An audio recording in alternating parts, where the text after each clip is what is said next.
didžiulis įvykis akademijoje. Turim naujus Žalgirio klubo namus, kuriuose perkeliam savo elitinių lygų komandas. Vaikai akademijoje pajus tikrus aikštės geometrijos privalumus, galės ir daugiau bėgioti, įsibėgėti ir taktinius elementus išpildyti ne ketvirčiuose aikštės, o pusę aikštės, ir vartininkai turės savo atskirus plotus ir tai yra didžiulis kokybinis žingsnis į priekį, ugdant mūsų jaunosius talentus. Komandos, kurios dalyvauja 11x11 čempionate, jiems reikalingas daug didesnis aikštės plotas, kad kokybiškai, tiksliai ir pagal ugdymo programą išpildyti visus reikalavimus to amžiaus grupės vaikams. Treneriams darbo sąlygos irgi žengia į kitą lygmenį, nes kiekvienas treneris turi savo darbo vietą, turi savo atskirą ofisą.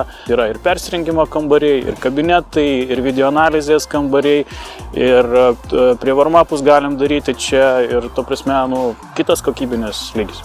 Pagal sportinio ugdymo programą kiekviena komanda turi 2-3 kartus per mėnesį daryti videoanalizės ir analizuoti savo rungtynės ir tobulinti individualiai kiekvieną asmenį dalyvavusi tuose rungtynėse. Tai dabar tam turėsim ir specialias konferencijos patalpas, kur tą bus galima kokybiškai daryti. Tai visų pirma, tai istorinis turbūt aspektas, kad turim jau namus, nes niekada taip negalėjom sakyti. Kitas dalykas, tai žymiai daugiau ploto gal treniruotėm, sakyčiau, didžiausias aspektas būtų. Tiesiog tobula viskas tobulėjimui ir manau, čia labai didelis žingsnis, manau, į priekį visai akademijai. Daugiau galima taktinių dalykų atlikti, galima ir kažkokių ilgesnių pasų padaryti ir tikrai geresnės sąlygos, didesnė salė padaryti gal kažkokių treniruočių pratimus, ten jėgai arba mobilizacijai, stabilizacijai, visa komanda puikiai telpa.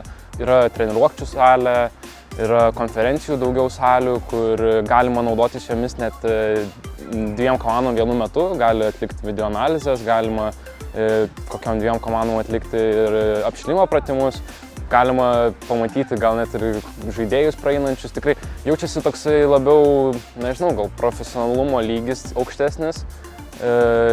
Ir tikrai, čia kai vaikas būdavo, atvažiuodavo žiūrėti Lietuvos rinktinę, matai, kaip čia Ronaldo muša įvarčius, matai, kaip čia Sterlingas, ten Vardis bėgioja, Harry Kane'as, tai, tikrai, gali galvoti, kad čia gal Rubiniai rengiasi irgi Kristianui.